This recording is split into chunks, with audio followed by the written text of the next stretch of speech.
races to run, and USF 2000 getting set to go. We'll bring them right out onto the racetrack to go racing. Here's the grid. Starting in the 23rd position, Yeo Ruli for J. Howard Driver Development. Starting at the tail of the field, row 11, we'll see Frankie Mossman and Jorge Garcias in 22nd and 21st, respectively, both of those drivers for J. Howard Driver Development. In 20th, 14-year-old rookie Danny Dzelski in the number 8, starting 20th. And on the inside, Chase Gardner in the number 13 out of Prosper, Texas for D-Force Racing. His debut weekend has looked very good. He's got fresh tires, so watch out. They're getting ready to roll. And in fact, we're going racing here, folks. Jagger Jones on the pole, Alex Quinn on the outside of the front row, Michael D'Orlando and Thomas Naveau, as I said. Michael, we're going racing. They're in 2x2, lining things up. Green, green, green. No time for an intro, just time for racing. Let's see if Jagger Jones can hold off Alex Quinn. Alex Quinn, already a 2-time winner this weekend. Michael D'Orlando tucked up in there in that 3rd position. Battled out into turn number 1. Hold your breath into turn number 1. Are they able to get through? Quinn starting on the outside. He's already got 2 wins, and Quinn has put the VRD Tatis to P1 once again. The British driver goes to the front. Alex Quinn from the outside of the front row taking over the lead. Loving being in America. Michael, the first time he ever set foot on the United States was Saturday. He's already a 2-time winner at the Indianapolis Motor Speedway. Yeah, we see Naveau already making his way into that 3rd position. That was just a great start by Quinn. He and Jagger Jones drag racing. They matched the accelerator at the same time. Just a great job by our 2-time winner already, Alex Quinn. They'll go 2 to 3 wide coming down into turn number 7 as well. Drivers trying to work their way through here. A little bit of a dust up as the driver drops the left side tires off into the grass, but otherwise clean through the rhythm section 7, 8, 9, and 10.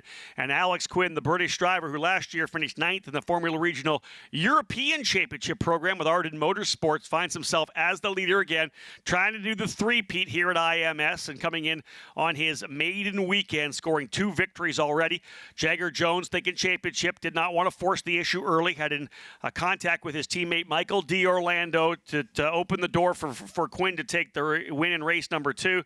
They'll be looking for redemption here for sure. Quinn will lead coming out at turn number 14, but look at this, driver's going down to the bottom of the racetrack behind Thomas Nepfu. That's Jace Denmark. Simon Sykes in the Legacy Autosport going to try to pull along the outside. Michael into turn number 1. That's a great battle. Naveau, Sykes, here comes Denmark. The battle into turn number 1 as they try to make it cleanly through. Indeed they will. Denmark, the big winner there. That was all. I honestly thought that we're going to see Simon Sykes go around the outside, but Denmark holding on the brakes, going deep with the initial throttle, or the brake pressure, got it down deep and was able to split both of those drivers into the apex. So a great run there for Jace Denmark. He'll move himself up into P4, Naveau back into 5th, and Simon Sykes holding on to 6th. We ran into this green so quickly, we didn't tell the fans. We had a second race earlier today, and everybody kind of cautious. This is the final race, and everybody's going to be hard at the throttle today. And everybody's got a different story, right? If you had a really good race in the opening run today, maybe you'd be a little more cautious. I'm okay. I can take it easy early.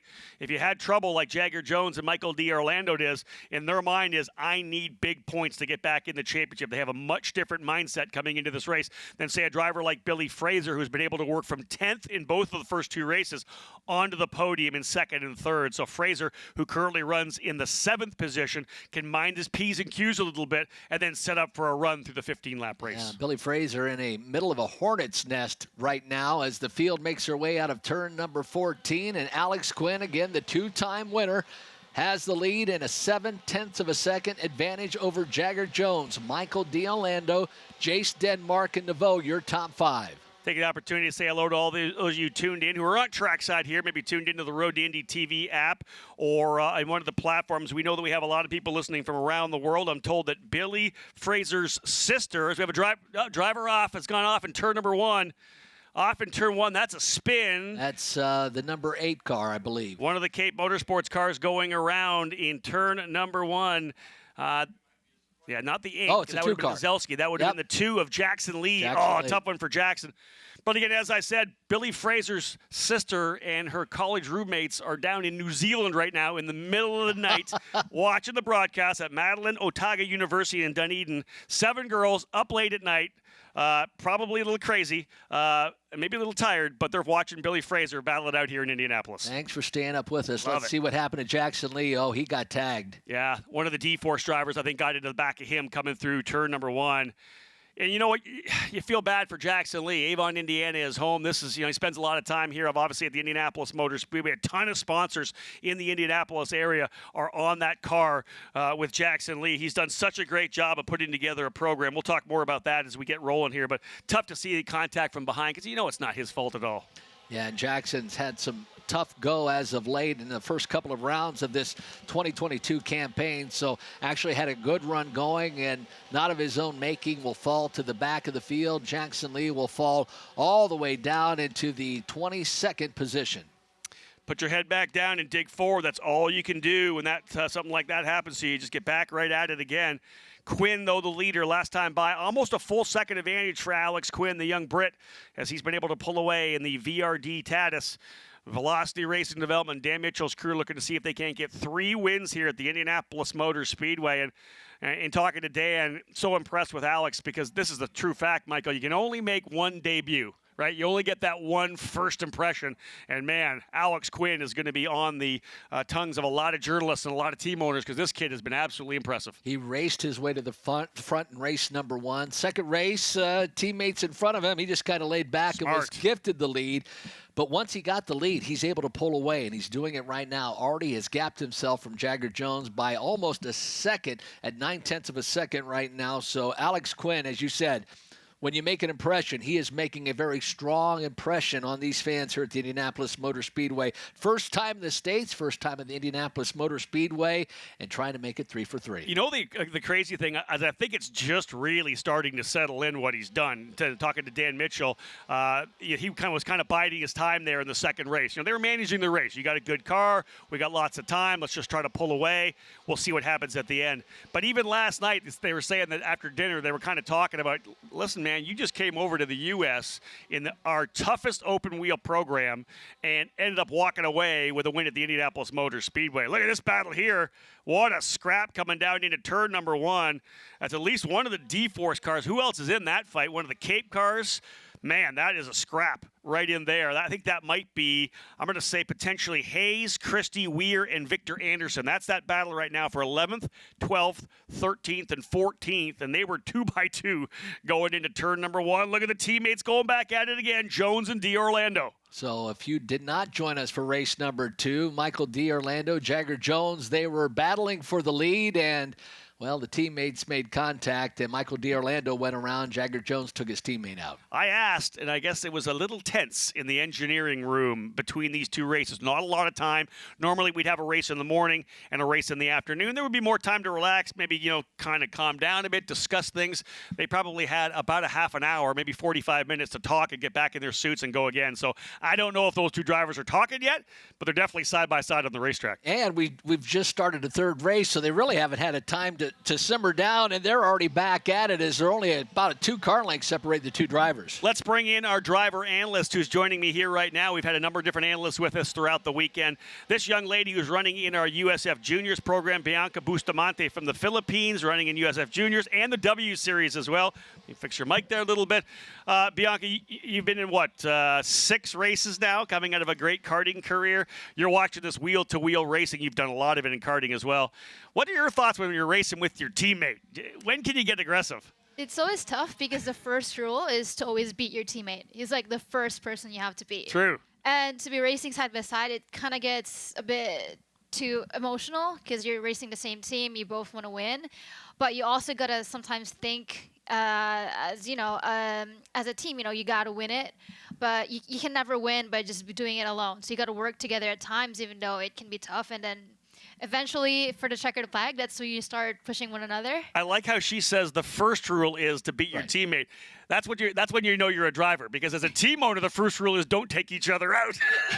As a driver, she's like, I got to beat my teammate. Bianca, it's interesting, and I know you're young and you might not come across this yet, but as you race your teammate, obviously you're supposed to be friends, but if you have too many dusts up, do you become enemies at some point, or do you always put racing aside once everything's said and done? It's funny because racing is starting to become more of work, and you never mix together your personal life and with work, so you gotta stay professional, and you're friends off track, but on track, of course, you don't got no friends. That's it. Put the visor down, and there are no friends. I like that. We'll come back to Bianca Bustamante quite a bit throughout the race. She's going to be with us for USF 2000 and Indy Pro 2000 as well. Again, she runs in the USF Juniors program, the new development series that leads drivers into USF 2000, running with IGY6 Motorsports. Had a couple of great runs. Got a lot of experience, of course, at the Ozarks and Barber Motorsports Parks for the first 4 races of USF Juniors, and then went straight to the Miami Grand Prix to run in the W Series. A couple of great results there as well. Just 6 races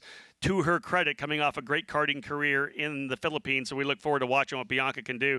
Up front right now, Alex Quinn, though, Michael, 1.4 seconds. When a driver likes a racetrack, they're often good. This kid picked this place up absolutely immediately. Yeah, he certainly did, and he has already gapped himself from Michael D'Orlando, who passed his teammate Jagger Jones a couple of laps ago. So hopefully those two are able to sort each other out for the remainder of this race. But he did, just like he did in race 2, is just gapped himself. Race 1, he's just gapped himself. He's smooth. Once he gets out front, he's able to make that advantage that he's had once he gets the lead and just expound on it. A second 0.4 last time by. This time by, he gaps it even more, a second 0.5. So he grows that lead. He's comfortable. Alex Quinn has been so very impressive thus far this weekend, trying to sweep the weekend and getting 3 for 3. Yeah, being told Dylan Christie coming into pit lane, trouble for the driver from D-Force Racing. Let me throw this out here for Alex Quinn. This thing came together super late. They said, let's get a chance to get Quinn over here. I'd like to bring him to Indianapolis. This is Dan Mitchell. Let's see if he can come over. Well, a couple of weeks ago, we put this thing together. We've had so much attrition. No one's really wanted to step away and win this championship, come out of the gate strong. We've had wrecks. We know Miles Rowe and Thomas Naveau wrecked in the first race. Then Naveau got a couple of wins.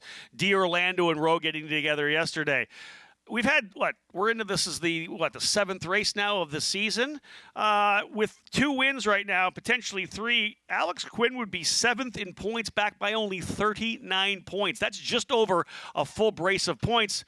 Do we see him potentially at the Oval at Indianapolis Raceway Park? Do we see him for the rest of the season? This race isn't even over yet. There could be attrition somewhere in the field that would help him improve himself in the championship even more. That's a great question, and when you come out, you make such an impression on everybody in this USF 2000 field. I would start to be looking at, maybe we need to extend this visa. We need to keep you over here a little bit longer. Yeah, keep racing. Listen, if you keep winning and you keep fighting for a chance to win this scholarship to move to the Indy Pro 2000 Championship, you never know what is going on. Quinn just set fast lap of the race, a 126.7264. That was the last time by.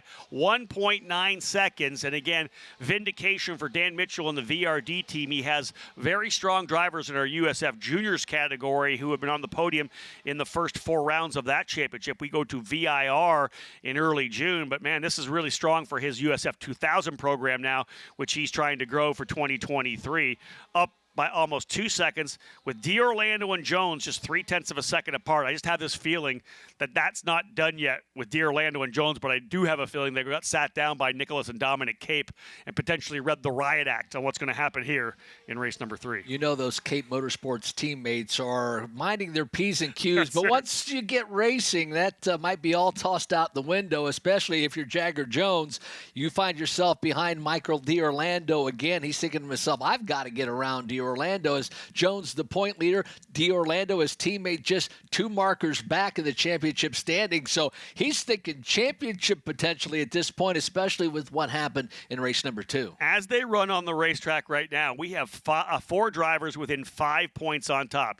It would be Jagger Jones leading the points, 2 markers over D'Orlando and Fraser, and just 5 ahead of Miles Rowe. You want to talk about a close championship leading into the summer season. That's what we'll have here right now. But as Michael had said, we're a long way from being done, still watching drivers fight their way forward. In fact, here comes a battle here. Billy Fraser with a run on Simon Sykes down into turn number 1. Let's see if they get the job done. I believe it's Fraser on the outside trying to go around Sykes. Looks like he may have had it done. We lost a shot there. This is out of turn number 3 through 4. We'll see whether or not Fraser comes through with the position. Oh, they're still side by side. They are still side by side. And I think Sykes able to pull it back again. So move Sykes still into that position. Bajoy Garg and Spike Kohlbecker right there as well. Kohlbecker, a couple of sixth-place finishes, been started outside the top 10 in all 3 of his races. Doing a great job right now to potentially put 3 top 10s in the books. Well, we'll keep our eye and see if Simon Sykes and Billy Fraser continue that battle if they're side by side. And we've moved too quickly through the field, but you see them back now entering turn number 8, and it looks like Sykes still may have that position, but boy, Fraser is right there. And again, the tow that you get here at the Indianapolis Motor Speedway on both the front straightaway and down Holman Boulevard to turn number 7 is massive, especially in these USF 2000 cars. You don't get as much aero wash into the corners.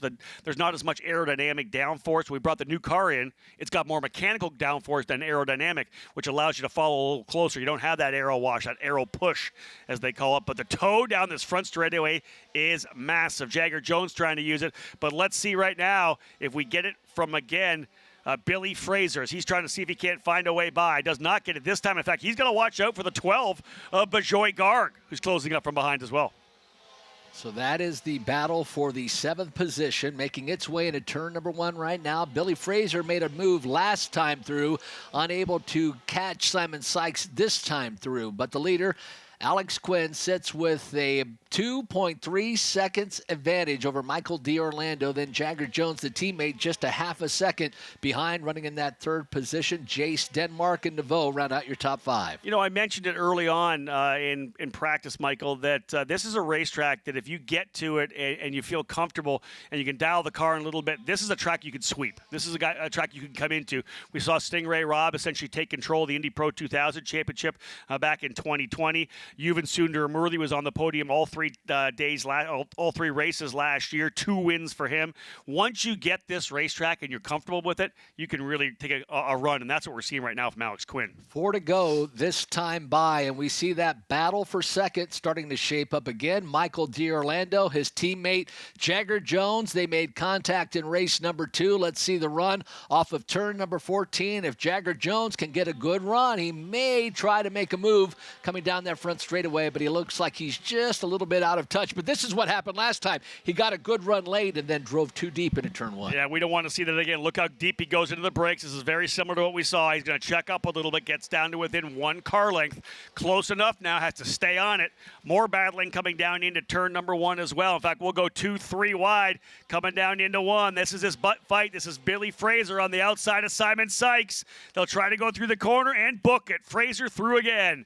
Billy Fraser has been moving forward, did not qualify particularly well, but he leveraged both races to get onto the podium. Now has worked his way by Simon Sykes up into 7th. Yeah, Bajoy Garg is right there as well. So Garg all over the rear wing of Sykes right now as they make their way down Holman Boulevard.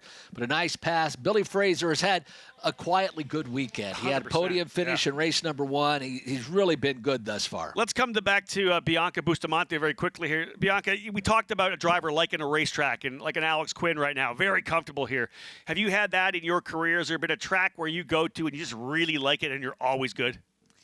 I've rarely been to a lot of tracks to find that out. But if there was one, I'd say Miami was relevantly pretty calm for me. Okay. Just because it was a street track, and usually you drive to the track's limit rather than to a certain track where there's a lot of lots of roads and runoffs. So I think that was fairly reasonably easy for us. It was just about getting up to speed and being more consistent every lap. And towards the end, I did find that, pretty good. There are tracks for sure that the way you drive, the way you feel, you get comfortable in. Yes. Let's have a look at this pass here again. I think we got that fight coming down the straightaway again. Simon Sykes once again under fire, this time for Bajoy Garg. He'll run the outside line coming through, but Garg shows a nose to the bottom. Bajoy not quite able to make it stick, but this is a great fight right now. That's 7th, 8th, 9th, 10th, 11th, and 12th. Throw Kohlbecker, Christian Weir, and Victor Anderson in the scrap as well. I didn't think Billy Fraser was going to be able to pull away. He's now gapped himself by about 3 car lengths. But again, Simon Sykes is under attack. He just was passed by Frazier, and Bajoy Garg is right there trying to get that position. See if they get a run. Boy, they go low on the back straightaway down Holman Boulevard. One of the things to think about here right now is the fact that you have guys on different tire strategies. Chase Gardner, I know, kept a set. Some drivers have kept tires, maybe not quite as used as others. Some tires could start going away here in the latter half. As Michael had said, just 3 laps remaining in this 15-lap race for USF 2000. We're going to take these guys right to the paddock and roll right out with Indy Pro as we have our shortened schedule here. So back-to-back races for the Road to Indy to cap off both triple headers. But this driver right here, the Englishman, Alex Quinn in the number 17, what a show, what a debut here at the Indianapolis Motor Speedway. Boy, Alex has been fantastic. Just 2 more laps to go, and he will sweep the weekend. Michael D'Orlando, Jagger Jones, Jace Denmark, and Neveau round out the top 5. Miles Rowe right there in P6. Here comes that run again down to turn number 1, the fight between Simon Sykes and Bajoy Garg. Watch for Spike Kohlbecker to try to get in there as well. It's going to be the inside run. Sykes trying to hold on to the bottom of the racetrack. Garg's going to go around the outside. They're side by side on a 1. And Garg's going to get through. Sykes lives to fight another corner. Does not chase him too much. He's getting reeled in here now by Kohlbecker and Weir. One interesting thing as we're coming down to the end here for Alex Quinn, we talk about the spectrum of ages, right? We have drivers 14, 15, 16 years of age.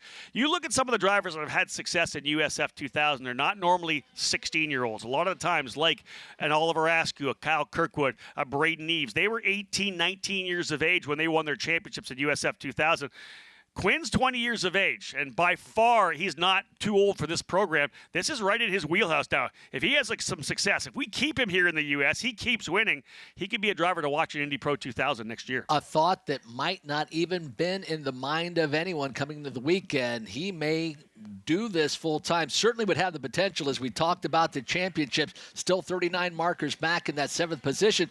But remind the folks, he's not running the first 4 rounds. No, he missed both St. Petersburg and Barber Motorsports Park. This is his debut weekend here. Potential for him to stay in the U.S. to run at Indianapolis Raceway Park in a couple of weeks at the Freedom 75. And then maybe from there on to Road America and Toronto. We'll see what happens. But right now, final lap on the racetrack. Quinn leading by 2.7 seconds. Watching this fight here, that right there is Christian Weir in the 32 and Victor Anderson, the Swede, in the number 30 for VRD. That's a fight for the positions just outside the top 10.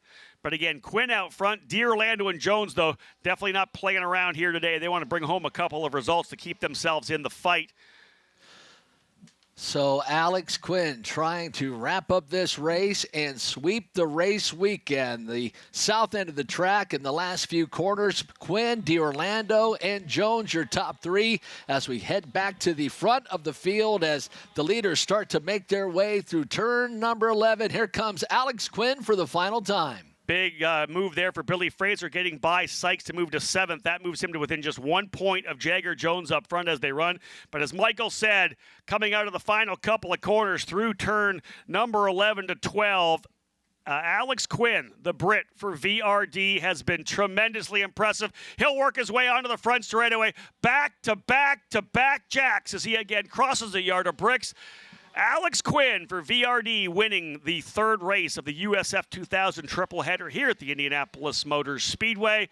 A dominant debut weekend in this program for Alex Quinn. And as I said, everybody's going to be talking about this young Brit here in the U.S. who's come over and stunned the establishment here in USF 2000. Michael D'Orlando and Jagger Jones played nice this time after getting together in race number 2. Jace Denmark, a good run up into 4th. 5th, Thomas Neveau.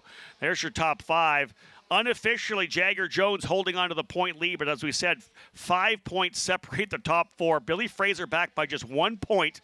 Michael D'Orlando by 2 points, and Rowe by 5 points. Denmark only 16 points back. That's a tight championship. Fast forward to maybe 9 o'clock tonight, maybe 9 o'clock tomorrow morning. Will Alex Quinn finally realize what he's accomplished? Because it has been a whirlwind. Yeah, I would have to think that the team dinner this evening, these guys are going to be toasting each other saying, what just happened? We just lit like Velocity Racing Development as well. This is big for them. This is their first wins as a team in USF 2000. We know they're going to find victory in USF Juniors this year. They've had success in some of the lower formula.